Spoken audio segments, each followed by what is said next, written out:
Hello everyone and welcome to the last section of day 3 of the crypto trading course.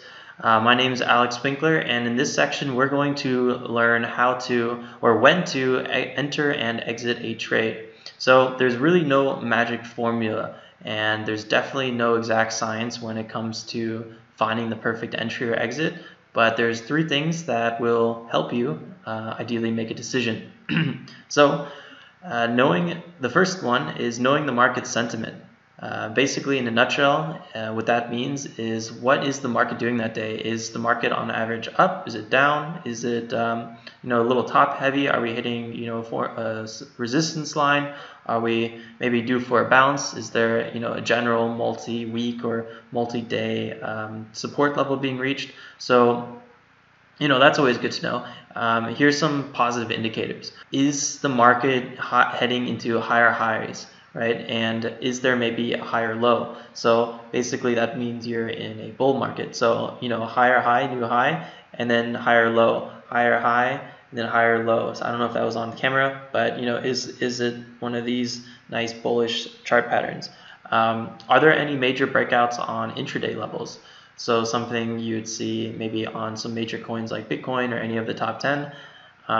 Increase in trading volume. Sometimes you can see over the course of maybe a month that there's been a huge spike of volume. Maybe what's the catalyst behind that, or that's always interesting to know. These are all things that will affect the smaller coins.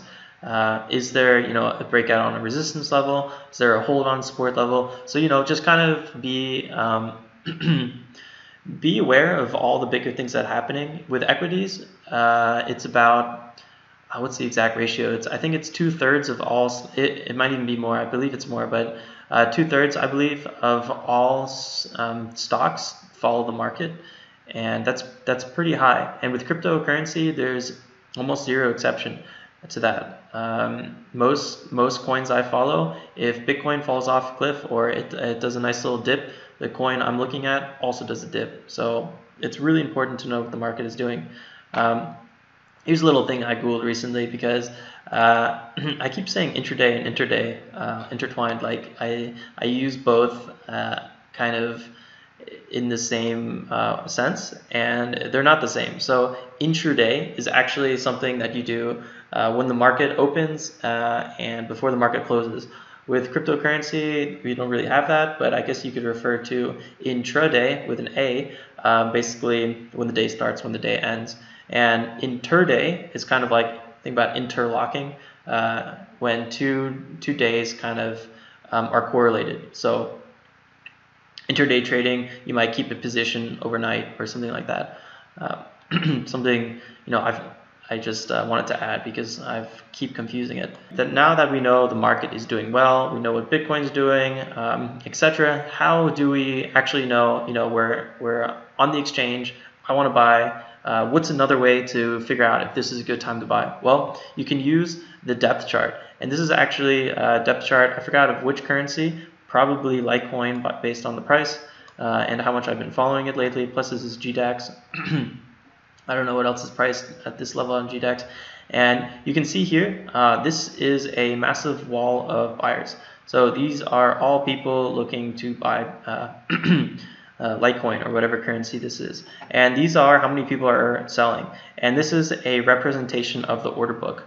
Let me just might as well dive in and show you guys that exactly. Back to, so this is what I always call GDAX, but it is pro.coinbase now. Not too important. I actually have an order open here. I wanted to cancel. Perfect timing. Anyway, so this is the order book that we talked about in earlier, day 2, I believe. And if you check out the price depth, this actually shows the order book. This is pretty normal view right here. Basically, all the orders added up. It just kind of shows you how many people are looking to sell. This is also nice to find support and resistance levels, although I must say sometimes these levels get completely shot through, or they just completely entirely move from their positions. So don't put all your cards or all your coins or whatever on the depth chart, it is kind of nice to see sometimes because you do see some funny stuff occasionally. So sometimes you see something really funny like this. So this is a, actually I think I even wrote it down. Yeah, have you ever heard of wall of sellers? Well, it's a real thing. So sometimes there really is a massive wall of sellers. You can see there's a huge order here in the order book. This actually gives you a better idea of what it looks like. This is Binance, by the way. So you can see here, there's just a lot of people trying to sell NEO at the moment, and not too many people trying to buy. You'll also experience people kind of playing psychological games because there are a lot of scare tactics where some big players will, flash an order and then the order disappears, or somebody opens a short position, blah blah blah. It's you can really manipulate the order book. So I would never put too much value on any one thing. There are always a few factors. But it's good to know, and sometimes it will help you find a good entry or exit. So this might not be the best time to buy, for example. Here's actually a play I wanted to outline. I'm not sure when this was. Is there a date? I don't know. Not very important. What I do want to talk about here, which I remember, is that we have a nice little breakout here at, let's say, I don't know, 77 point maybe 8 or 7. The price keeps going, but then this is kind of a fake out, right? And you can see that this is massive order gets executed right at the top, and then the price just goes down like it doesn't exist. So sometimes you see a huge order and you're like, wow, that's definitely a support level, but then the price just shoots through it, or it doesn't really matter. I oftentimes trade Litecoin, was about 10,000. And I have some friends that ask me, doesn't your 10,000 Litecoin order affect the market? No, it does not. I've seen orders, $250,000 just get shot through. So my 10,000 is not a game changer. Sometimes if the market is really dry, there's no volume, I could see something like hit it a few times, then go back up and hit it again. But overall, I would not really worry about that whatsoever, especially with Litecoin on GDAX. I mean, this is a huge market. So not something to consider. You also can see some nice sellers here, but then again, just keep in mind that especially when there's volume and the prices are breaking out or breaking down, these things can run pretty quickly. But a good time to get out is usually, let's say, if you see maybe multiple heavy orders, so maybe 700 here, a 2,000, a 3,000, another 1,000, a couple of 500s, right? That's a pretty serious. At one point, it's multiple orders. That gives you a little bit more meat, and that's something you can be a bit more sure about. So that's usually when I get out, and it works pretty well when you see those big lines.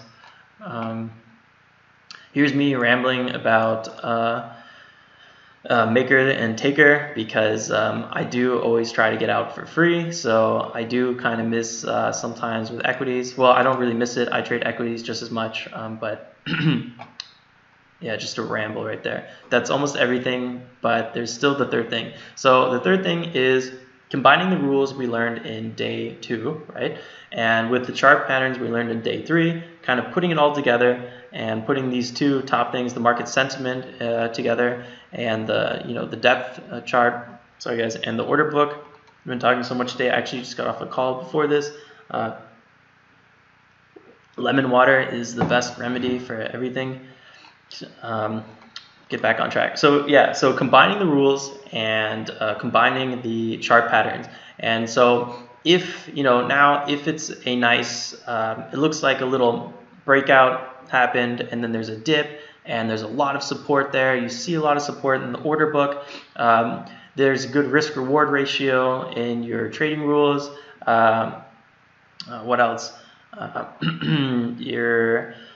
There's everything kind of comes together, right? That would be a good entry. That's how you're not over trading, you're not scalping. Kind of everything we talked about up so far in day 2 or day 1, day 2, and day 3 kind of comes together. Like boom, that you have a good entry. And a lot of those things I even write down in my little notes because I've been doing this for a few years, but sometimes, when I'm just chilling here and I'm like, ooh, that's kind of a nice trade over there.